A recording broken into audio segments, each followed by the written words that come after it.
দেখেন ভাই, ভিডিওটা দেখলে অবশ্যই বুঝতে পেরে যাবেন।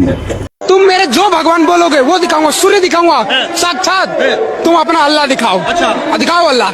मैं पूजा करूंगा भाई, कल से टोपी लगा लूंगा। टोपी लगा? हाँ बिल्कुल लगा लूंगा। अरे वाह। अल्लाह दिखाओ तुम। अच्छा। दिखाओ अल्लाह। পূজা হলো মূর্খ এবং অধম মানুষের কাজ।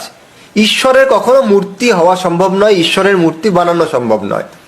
একথা বললেন আদিগুরু শঙ্করাচার্যজি, যিনি না থাকলে আমরা বর্তমানে নিজেদেরকে সনাতনী কিংবা হিন্দু বলার যে অধিকার রেখেছি এটাও রাখতে পারতাম না। যিনি তার সম্পূর্ণ জীবন অর্পণ করে দিয়েছিলেন এই সনাতন ধর্মকে রক্ষা করার জন্যে। যখন বৌদ্ধ ধর্ম সম্পূর্ণ সনাতন ধর্মকে বিনষ্ট করে দিয়েছিলেন, এমন সময় আদিগুরু শঙ্করাচার্যজি তিনি এই সনাতন ধর্মকে রক্ষা করে পুনরায় বৈদিক ধর্মকে স্থাপন করেছিলেন। আজ আমরা সেই হিন্দুরাই সেই আদিগুরু শঙ্করাচার্যকে ভুলে গিয়েছি, গিয়ে আমরা সেই পুনরায় মূর্তি পূজা শুরু করে দিয়েছি। তিনি পরা পূজা নামক পুস্তকে তিনি উল্লেখ করছেন, দেখুন তিনি পরিষ্কার বলছেন, দেখুন যে ঈশ্বরের কখনো মূর্তি হওয়া সম্ভব নয়।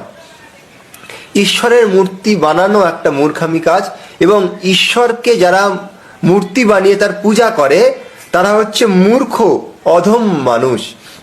দেখুন পরিষ্কার লেখা রয়েছে।